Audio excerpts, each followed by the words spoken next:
살아계신 하나님 아버지, 감사와 찬송과 영광을 올려드립니다.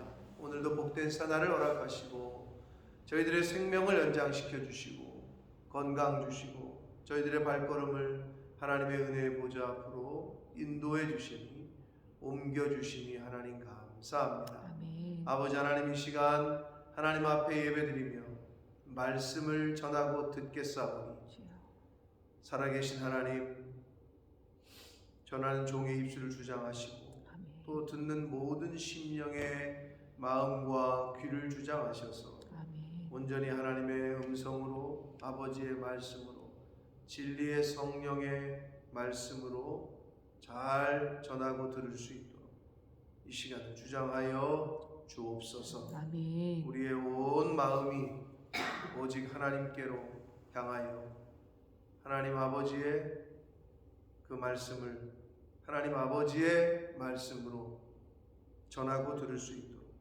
주님 은혜 내려 주옵소서. 아멘. 예수 그리스도 이름으로 축복하며 기도 올리옵나이다. 아멘. 아멘. 자, 오늘 두 가지의 사건이 기록이 되어 있는데, 하나는 그 떡에 대한 교훈을 제자들이 전혀 깨닫지 못하자 예수님께서 좀 답답해 하시면서 가르치시는 장면이 나오고, 그리고 벳세다의 맹인을 고치는, 근데 이 맹인은 그 선천적 장님이 아니라 후천적, 나중에 장님이 된 사람, 후천적으로 소경이 됐다라는 걸 우리가 알 수 있습니다. 이 후천적 장애를 소경인 이 사람을 예수님께서 고쳐주시는 장면, 이렇게 두 가지 사건이 기록이 되어 있는데, 어떻게 보면 오병이어와 칠병이어 사건의 결론가루 같은 말씀을 예수님께서 지금 오늘 14절로 21절에서 해주십니다. 어찌 눈이 있어도 보지 못하며 귀가 있어도 듣지 못하며 그리고 어쩜 그렇게 기억력이 없느냐 하시는 말씀이 꼭 저에게 하시는 말씀 같더라고요. 많은 인간의 연약함, 오늘날 우리에게 주시는 음성이 아닌가 묵상을 하면서 제가 그렇게 생각을 했는데, 오늘 한 절씩 보시면서 나에게 주시는 그 감화 감동과 말씀을 함께 잘 듣도록 하겠습니다. 14절입니다. 제자들이 떡 가져오기를 잊었으며 배에 떡 한 개밖에 그들에게 없더라. 떡 가져오기를 잊었대요. 그러니까 뭐 도시락을 싸우는 걸 잊었을 수 있겠고, 근데 마태복음에는 떡이 한 개도 없다 이렇게 기록되어 있어요. 실제적으로 떡이 한 개 있었던 건지, 한 개밖에 없는 떡을 마태는 그냥 그걸 무시하고 아무것도 없다, 먹을 게 없다 라는 취지에서 쓴 건지 정확진 않습니다. 마태복음에는 떡이 한 개도 없다고 나오고, 여기는 한 개가 있다, 그들에게 한 개밖에 없다 이렇게 마가는 썼단 말이에요. 그래서 많은 학자들이 마가가 말하는 떡 한 개는 먹는 떡이 아니라 예수 그리스도를 의미하는 거다 라고도 해석을 합니다. 그렇게 해석을 해도 뭐 비약적이거나 뭐 틀린 해석은 아닌 것이, 예수님께서 이제 그 이후에 먹는 떡에 대한 이야기가 아니라 생명의 떡 대신 자기 자신, 오병이어와 칠병이어를 통해서 육신의 떡뿐만 아니라 영적인 구원의 생명의 떡을 주는 나를 아직도 니네는 깨닫지 못하느냐, 이런 책망의 말씀을 하시는 걸로 봐서 여기서의 떡 한 개를 예수 그리스도로 보는 것이 지나친 비약이다 라고 할 수 없다, 충분히 그렇게 해석이 가능하다라는 걸 말씀을 드리면서, 아무튼 떡 가져오기를 잊었대요 제자들이. 그러자 예수께서 경고하여 이르시되 삼가 바리새인들의 누룩과 헤롯의 누룩을 주의하라 라고 말씀합니다. 그러자 제자들이 수근거려. 아니 우리 떡 없다니까 예수님은 왜 누룩 얘기를 하고 앉으셨어? 자, 떡이 있어야 그 곰팡이 쓰는 누룩, 그 떡이 있어야 누룩이 얘기가 나오는 건데, 떡이 없는데 왜 누룩 걱정을 하고 계셔? 이 말이에요, 제자들은 지금. 응? 자, 바리새인들의 누룩과 헤롯의 누룩. 그럼 이건 무슨 의미예요? 바리새인들은 가식과 형식으로 대변되는 사람들이죠. 그러니까 바리새인들의 형식주의를 조심하고, 헤롯은 뭘까요? 헤롯은 말 그대로 헤롯당은 정치적인 세속주의를 말합니다. 세속주의. 그러니까 유대인들에게 있어서 또 제자들에게 있어서 오늘날 저와 여러분에게 있어서 신앙생활 하는데 형식주의와 형식은 중요합니다. 그런데 형식주의는 조심해야 돼요. 이게 참 늘 얘기하지만 신비이지만 신비주의는 아니다. 기독교가. 그래서 이 이즘이라고 하는 이게 굉장히 좀 배측장 한 장 차이 같은데, 종이 한 장 차이 같은데 조심해야 된단 말이에요. 형식은 중요한데 형식주의는 아니단 말이에요. 근데 이 바리새인들은 형식주의에 빠져 있어서 본질을 보지 못했다. 그리고 여기서 헤롯의 누룩은 세속주의, 세상의 흐르는 흐름과 세상의 기준이 더 중요시 여기게 되는 세속주의. 이 두 가지를 조심하라는 거예요. 그랬더니 아니 떡 없다니까 왜 누룩 걱정을 하시냐 이거예요. 근데 예수님께서 말씀하시는 것은 결국 그들의 사상, 그들의 말, 이걸 조심하라는 거죠. 바리새인들의 사상과 그들의 말과 헤롯의 세속주의와 그 세속의 관점과 그 기준, 이런 것들을 조심해라. 그런데 제자들이 누룩 얘기하니까 우린 떡 없어요. 그러면서 수근거려요. 그래서 예수님께서 17절 아시고 그래요.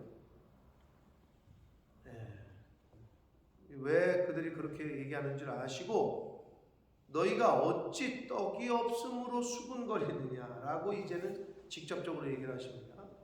떡이 없음으로 수군거리느냐, 아직도 알지 못하며 깨닫지 못하느냐, 너희 마음이 둔하냐, 이렇게 말씀하십니다. 자, 마음이 둔하면 깨닫거나 알기가 어렵습니다. 그래서 학생들을 가르쳐 보면 좀 둔한 사람들은, 그러니까 요새 과외 선생님들이 학생을 고른다 그러잖아요.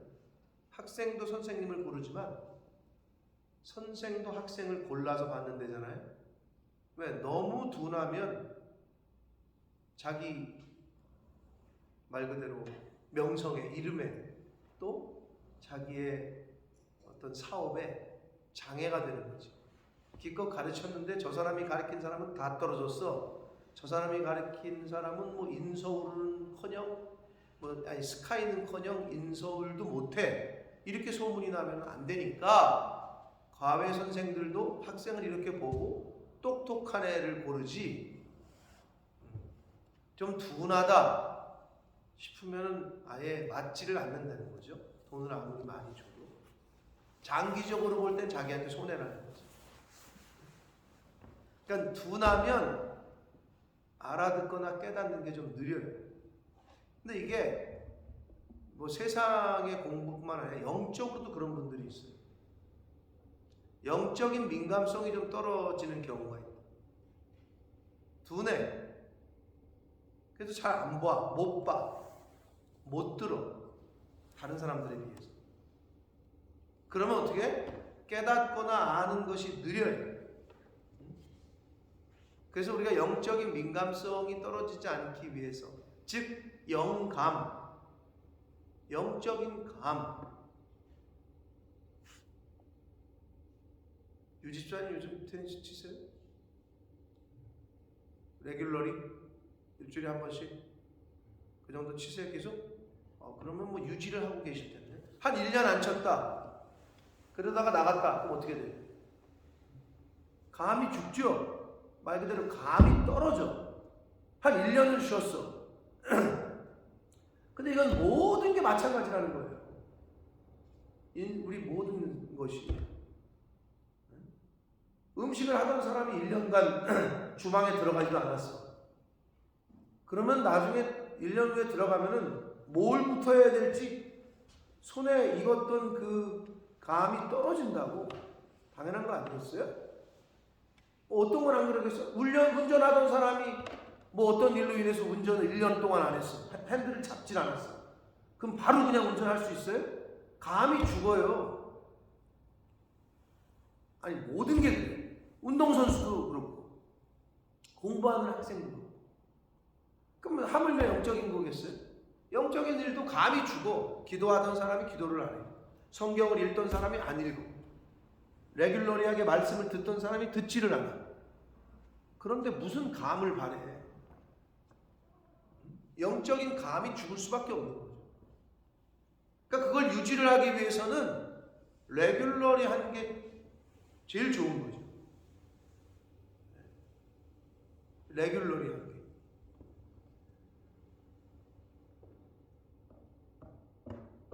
마음이 둔해서 영적으로 민감하지 못해서 이 제자들이 어쩜 이럴 수 있을까라는 생각이 들 정도로 오병이어 7병이어를 그 기적을 직접 경험을 했는데도 좀 이러지라는 생각이 들지만 그게 우리의 모습이다. 제가 며칠 동안 계속 말씀을 드려요. 인생 가운데 저와 여러분의 인생 가운데 또는 저와 여러분의 가정에 하나님이 베푸신 은혜가 분명히 있을 텐데 그걸 잊어버려. 야 아무리 그래도 너는 그러면 안 되는 거 아니냐? 오히려 옆에서 얘기를 해.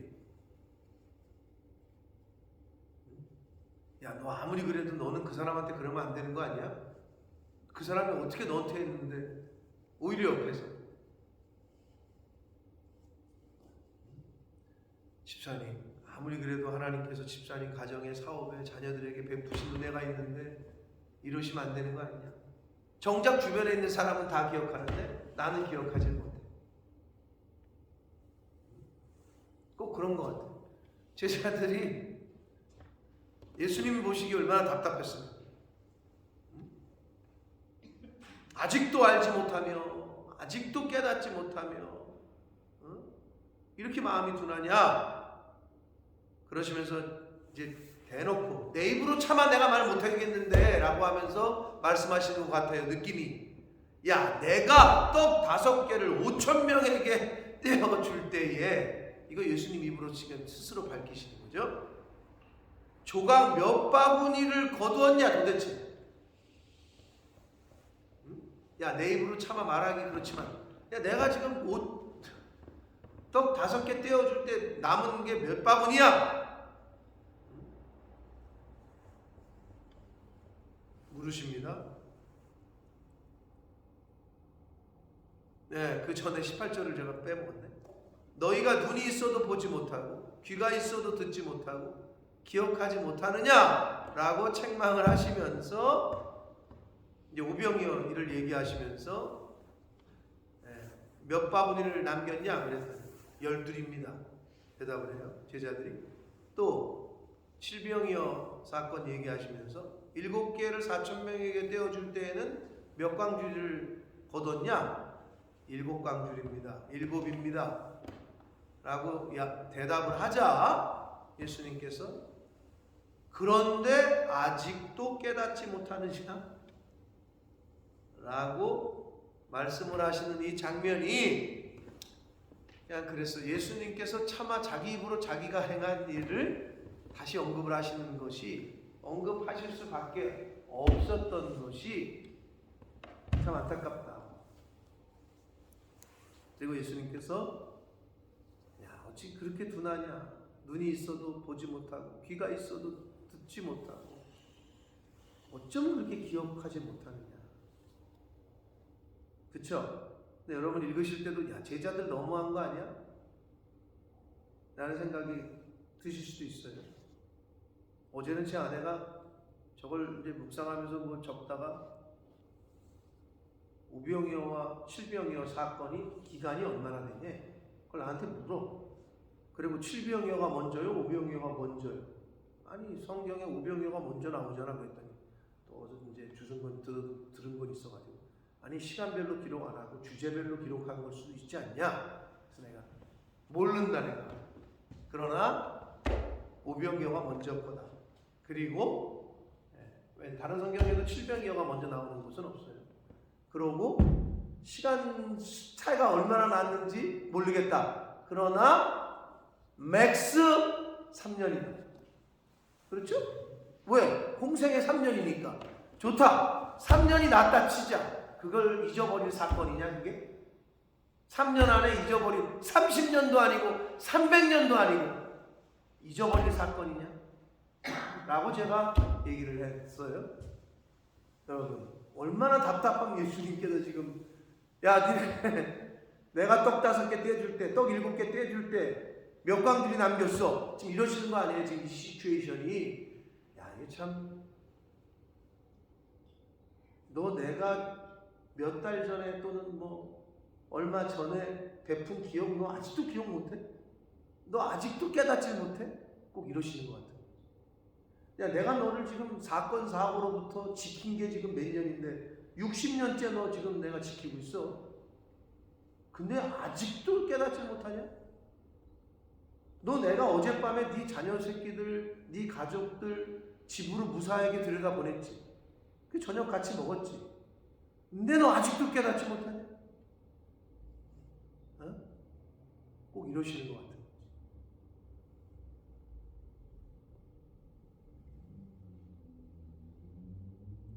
어저께까지 멀쩡했는데 오늘 배가 아파가지고 병원 갔더니 이미 온몸에 전이가 다 됐습니다.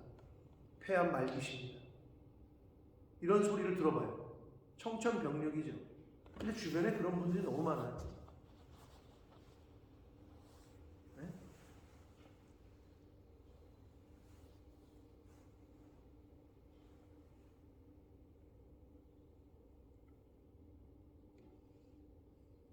여러분 뭐 기도해 주세요. 우리 송 집사님의 이모가 지금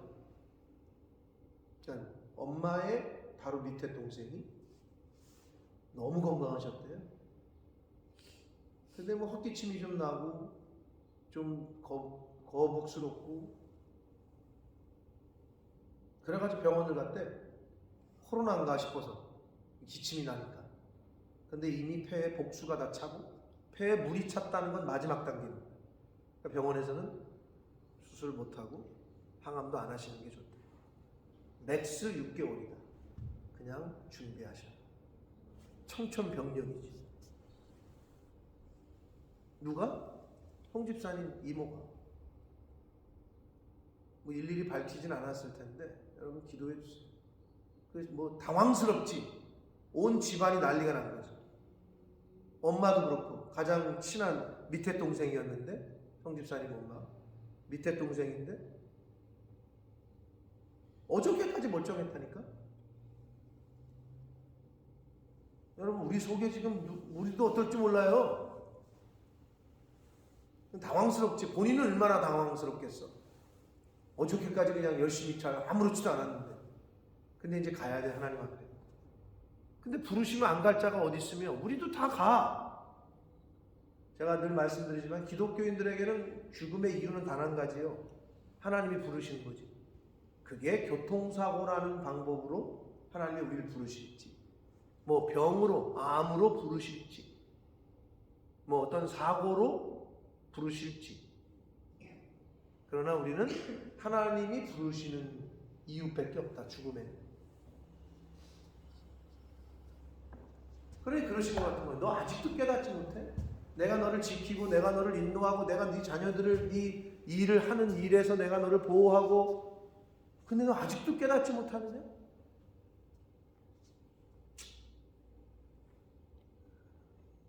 이 예수님의 이 말씀 그리고 입으로 스스로 당신께서 기적을 베풀었던 오병이어 칠병이어를 언급하시면서 얘기하시는 거죠.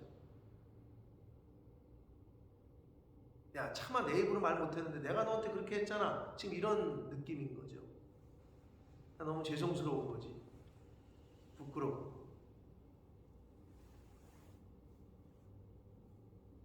저와 여러분도 마찬가지입니다. 우리가 기억하지 못하면 하나님께서 직접 그러실지 몰라요. 야, 내가 너 지금까지 이렇게 인도해 줬잖아. 내가 너의 자녀들을 지금 이렇게 지켰잖아.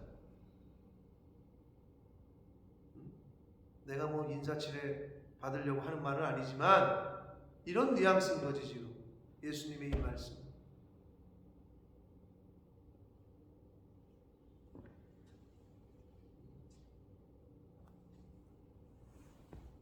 그러니까 사실은 기도일기나 또는 우리가 일기 쓰잖아요. 일기를 쓰는 이유가 기억하려고 하는 거기도 하고 기록으로 남기는 거 아니에요. 그래서 일기 쓰시는 분들은 막 20년 전에 오늘 날짜 찾아서 그때 이런, 그러면 다 잊어버렸지만 내가 쓴 일기에 그게 기록이 되어 있는 거 아니에요?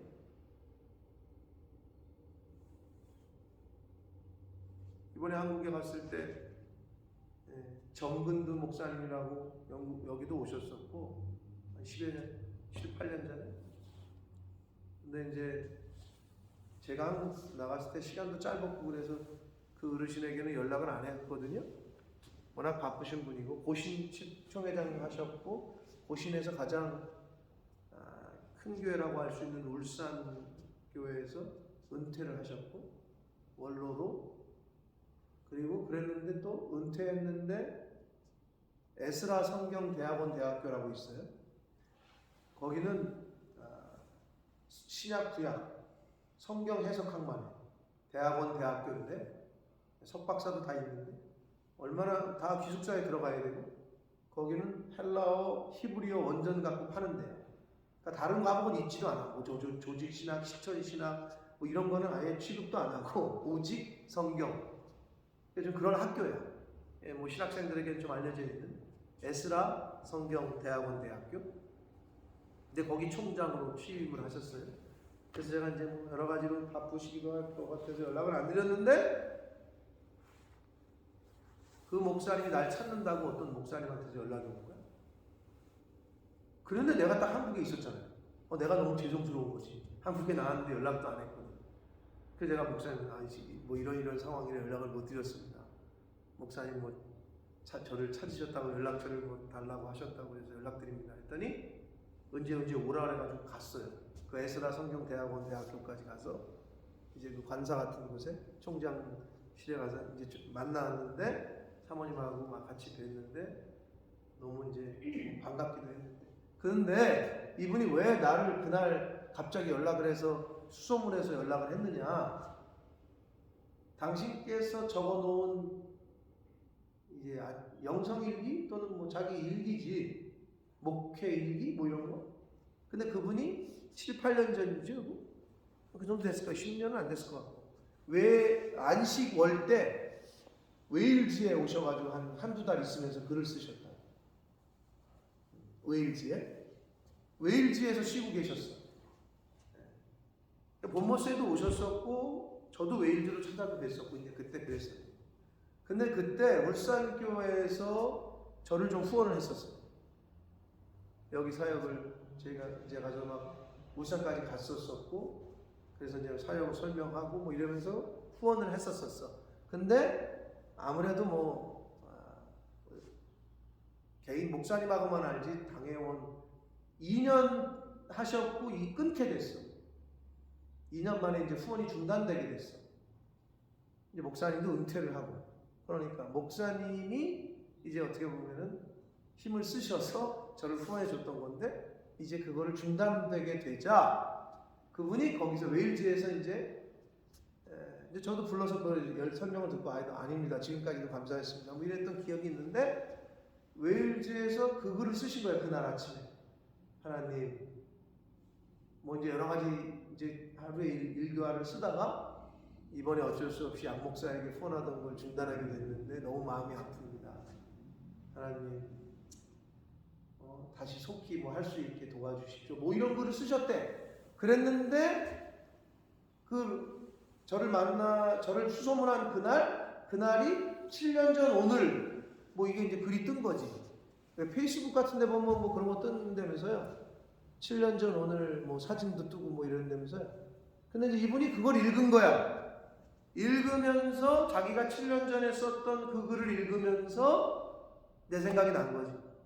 그래서 카톡이라도 보내려고 수소문을 해가지고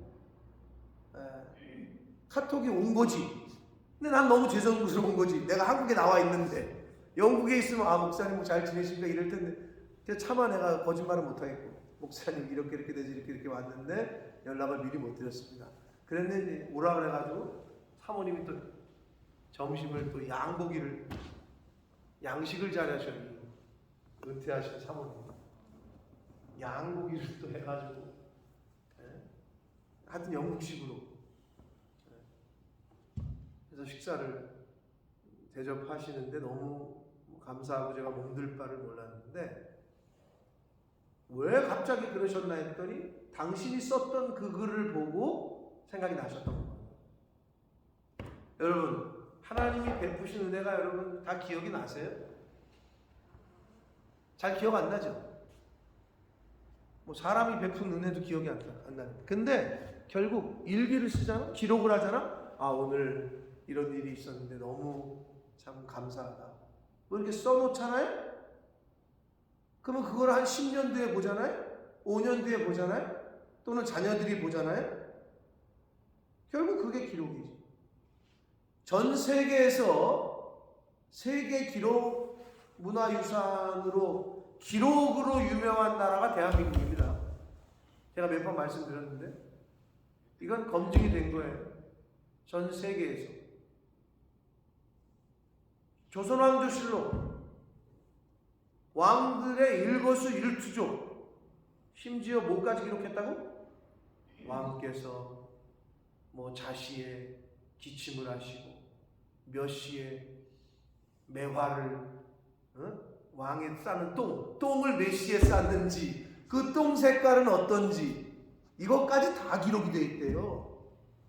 그래서 이 세계 기록 문화 유산 뭐 이거 하는 기구가 있거든요. 기록 문화유산 유네스코처럼 전 세계에서 우리나라 같은 민족이 없대요.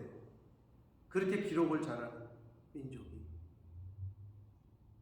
성경이라는 기록을 하나님께서 우리에게 남기지 않으셨다면 우리는 하나님을 믿는데 너무 사실은 어려울 수도 있었을 거예요.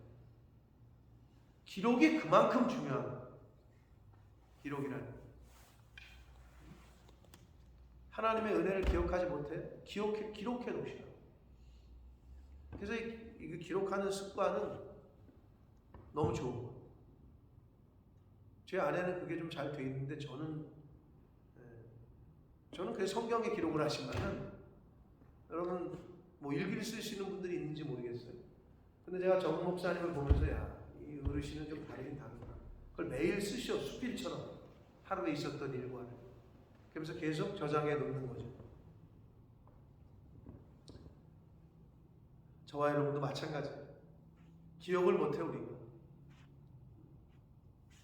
근데 기억을 못하면 참 죄송스럽고 부끄러울 때가 있는데 아마 이날 제자들이 그랬지 않았을까 라는 생각을 해봅니다. 자, 이렇게 예수님의 책망 아닌 책망 가르침을 들은 그 제자들 이야기가 이제 장면이 바뀌어서 벳세다의 맹인을 치유하는 사건이 이제 22절부터 기록되어 있습니다. 벳세다의 이름에 사람들이 맹인 한 사람을 데리고 예수께 나와 손대시기를 구했다. 근데 이 맹인은 선천적인 장님이 아니라 후천적인 장님인 것을 본문을 통해서 볼 수 있는데 23절 보시면 예수께서 맹인의 손을 붙잡으시고 마을 밖으로 데리고 나가서 눈에 침을 뱉으시고 그에게 안수하시고 무엇이 보이느냐 물으시는데 여기서 왜 예수님께서 그 마을 사람들이 데리고 온 맹인을 마을 밖으로 데리고 나갔을까요? 거기서 고치자.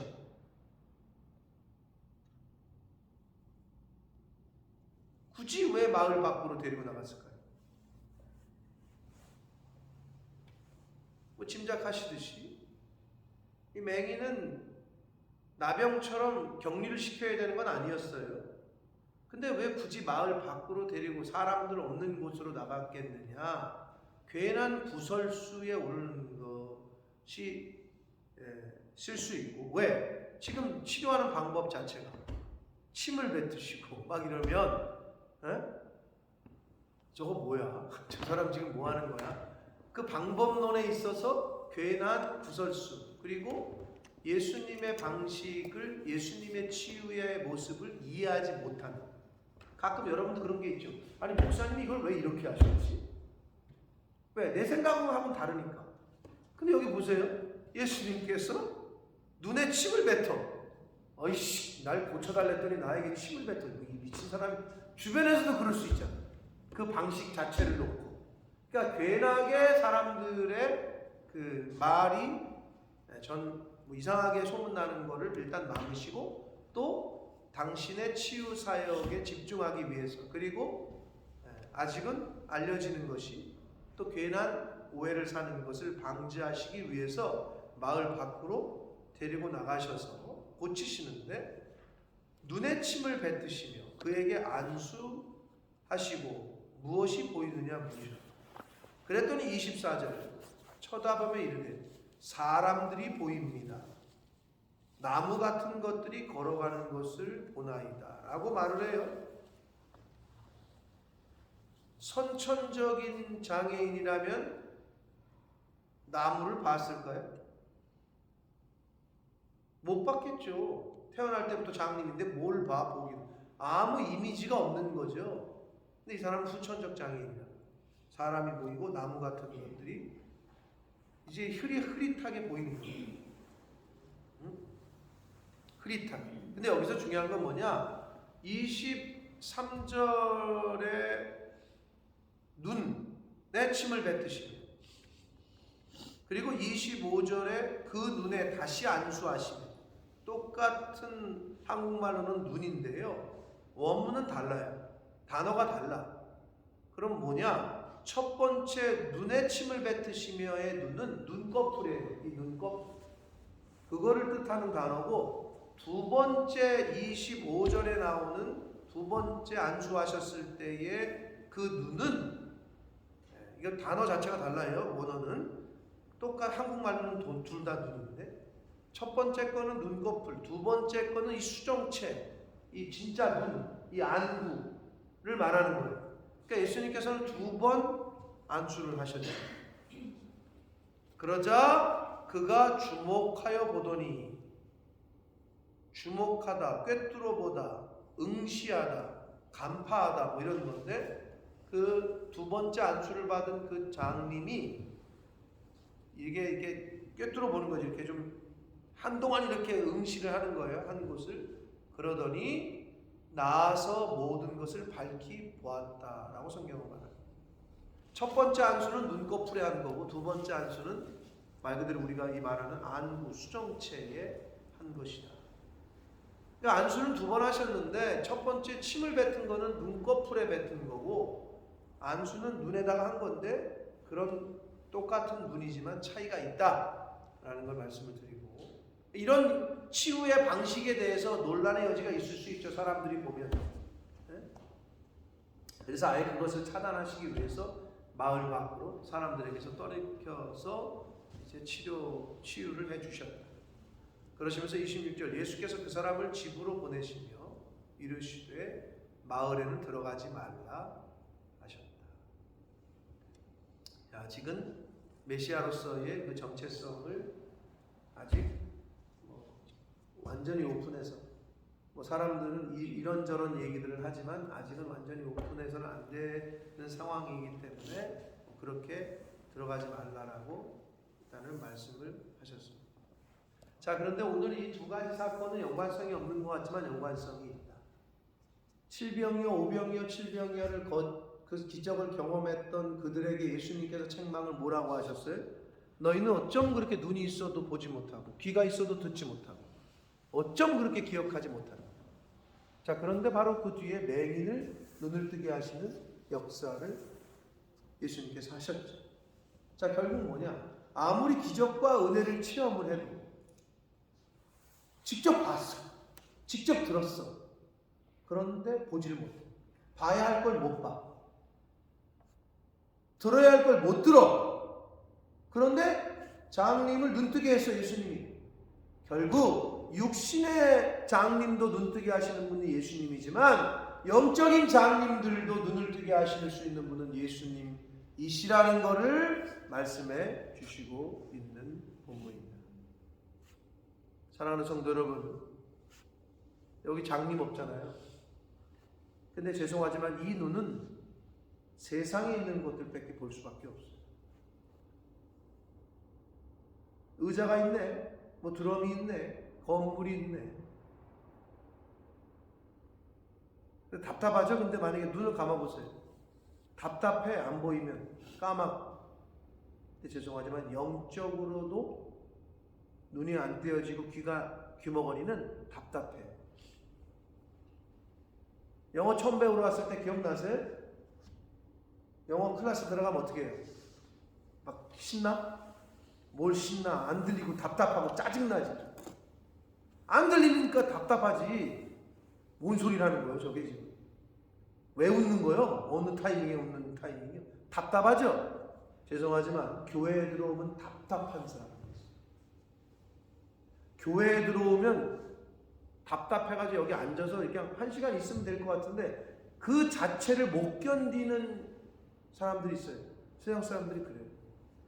예수 안 믿는 사람들은, 즉 하나님의 말씀을 들을 귀가 없는 사람들, 영적인 눈이 아직 안 열린 사람들은 너무 답답해요. 계속 여기 못 앉아있고 밖에 나간다니까, 바람 쐬러. 막 자기 가슴이 너무 답답하고 뭐 앉아있는 것 자체가 답답하고 이렇게 말하는 사람들이 많이 있어요.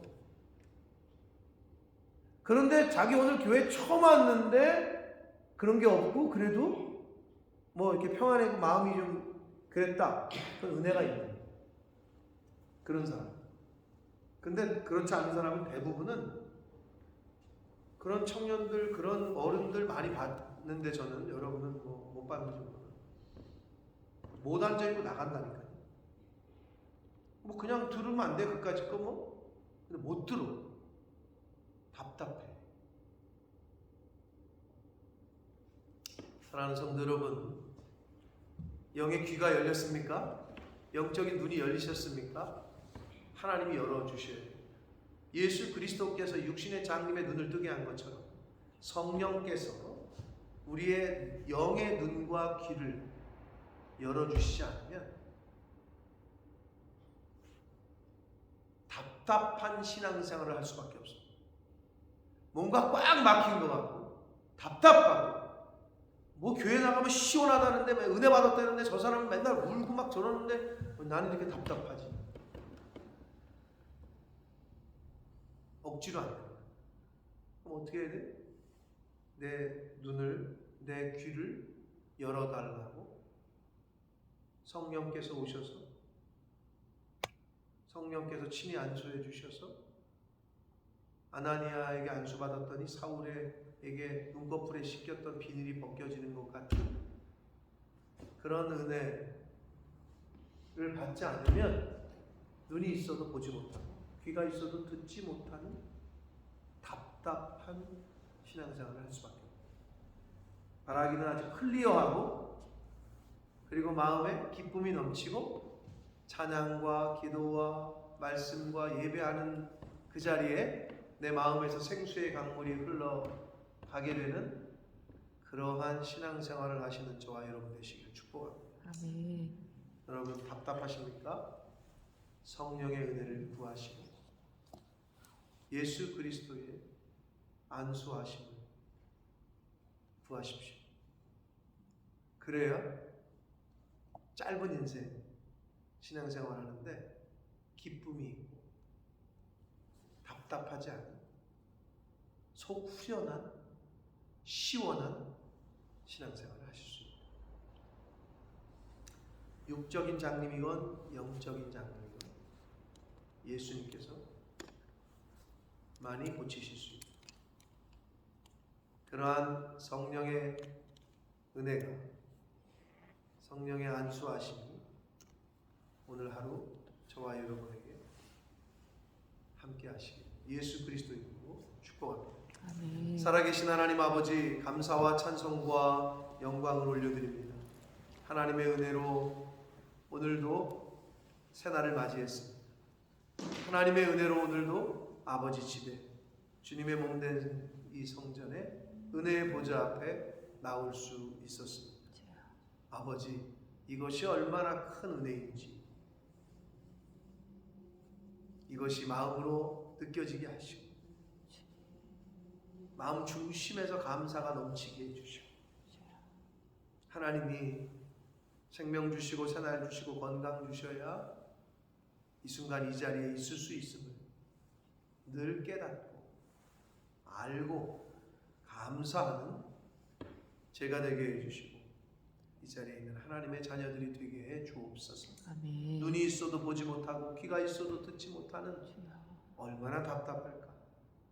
답답한 신앙생활을 하는 자 되지 말게 해주시고 시원한, 후련한, 깨끗한, 클리어한, 봐야 될 걸 보고 들어야 될 걸 듣고 느껴야 될 걸 느끼는 그러한 영적인 눈과 귀와 마음이 되어 그렇게 신앙생활 할 수 있다.